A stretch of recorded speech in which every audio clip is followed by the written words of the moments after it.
with hearts that believe in justice and a practice that spans generations.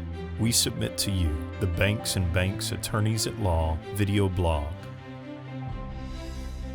My dad was a high school dropout, and the only thing he was good at in high school was playing basketball. And he was from Chicago, and his basketball team won the city championship of Chicago, and his whole team got recruited into the National Guard. And then subsequently he dropped out of school and he got assigned to a veterinary unit within the National Guard, and this old veterinarian recognized that he had a gift to work with animals and encouraged him to go back to school. So he went back to school and got his high school diploma, and he ended up the only vet school in the country that would accept him was Texas A&M. And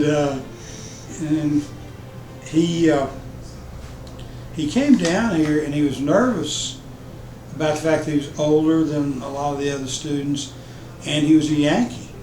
And this, the Civil War, they still had people that had fought in the Civil War running around here at the time, and so he was kind of afraid nobody would talk to him, because of being an outsider. And of course, his first day on the campus, howdy, and he thrived in this environment. And then my mom was a Southern Belle, was from here, all these Confederate ancestors and all this stuff, and she married Daddy thinking she was going to get to move to Chicago or some other big city, and then she couldn't get him out of Bryan College Station. And he stayed here and taught at the vet school. He opened the first private vet practice in Brazos County back in the early 40s, and then he taught at the vet school the whole time I was growing up. Did a lot of research on cancer, on radiation therapy. I was practically born on Kyle Field. My mom went into labor with me at the A&M SMU game in 1950. I'm happy to say the Aggies won the game. And the doctor was somewhat resentful that he had to leave the game to go attend my birth. But I always tell people I heard the war hymn in the womb. And it was a situation where growing up, because my dad taught on the campus, I was on the campus the whole time I was a little boy, and very comfortable there. And to get to come back and go to school, I didn't want to go to A&M right out of the box. I wanted to get out of Bryan real bad, get away from my folks who were very, not strict, but they were firm. And I wanted to get away from them, and so I did. And once I got away, I wanted to come back, and I ended up finishing at A&M and got a master's from A&M. And then, through the years, I would say that's been probably the most significant educational experience I had, even more so than the law school. Because besides just the knowledge, there's a lot of tradition.